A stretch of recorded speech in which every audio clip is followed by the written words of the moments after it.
UP में 20 जिलों के 800 मदरसे अवैध हैं। ठीक सुना आपने। मदरसों को लेकर के यूपी में जो सर्वे किया जा रहा है, इसमें कई ऐसे खुलासे हो रहे हैं जो सरकार ही नहीं बल्कि आम जनता को भी चौंका रही, क्योंकि फंडिंग के बारे में पता नहीं चल पा रहा। 20 जिलों में 800 मदरसे अवैध तरीके से चल रहे थे, अभी तक कंट्रोल करने की कोशिश नहीं हुई। क्यों, किसकी शय पर अवैध मदरसे चलते रहे, खुलासा मैं करूंगा। नमस्ते, मैं राशिद। यूपी को लेकर के मेरे पास में पूरी लिस्ट है मेरे पास में पीलीभीत की, लिस्ट है मेरे पास में प्रयागराज की, अवध, बुंदेलखंड, रोहिलखंड, पूर्वांचल, पश्चिमांचल, हर जगह की लिस्ट मेरे पास में है। इंडिया न्यूज का डिजिटल प्लेटफॉर्म एक एक करके खुलासा कर रहा है। फंडिंग कहां से आ रही है मदरसों की, पता नहीं चल पा रहा है। अल्पसंख्यक कल्याण विभाग के मंत्री हैं धर्मपाल सिंह, उन्होंने यही एक वजह है कि अब आगे आदेश जारी कर दिया और यह कहा है कि 20 अक्टूबर तक मदरसों का सर्वे किया जाए ताकि दूध का दूध पानी का पानी हो जाए। और मेरे पास में प्रयागराज की जो रिपोर्ट है यह चौंकाने वाली है। प्रयागराज में 10 दिन की जांच की गई, 70 मदरसों में 25 ऐसे मदरसे मिले जो नियम के विपरीत चल रहे थे। आपको याद होगा प्रयागराज में ही जुमे के दिन किस तरह से दंगा किया गया था, उसके बाद जुमा दंगा का जो आरोपी था उसके घर पर बुलडोजर चला था। पीलीभीत में 220 में से 8 मदरसों की जांच वाराणसी मंडल में की जा रही है जो बिना मान्यता प्राप्त के ही संचालित किए जा रहे हैं। अब जिलेवार जांच जो भी सामने आई है, एक एक करके आप समझें। गाजियाबाद 139 मदरसे बिना मान्यता के चलते हुए मिले हैं। लोनी तहसील के 76 मदरसों की मान्यता नहीं है। मोदीनगर के 5 मदरसों की मान्यता नहीं है।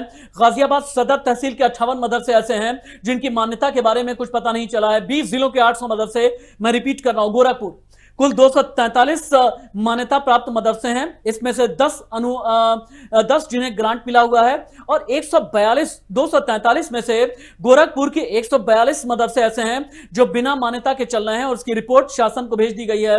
और कानपुर नगर में जिला अल्पसंख्यक अधिकारी ने यह बताया कि कुल 86 गैर मान्यता प्राप्त मदरसे हैं। अयोध्या में 55 मदरसे बिना मान्यता के चल रहे हैं।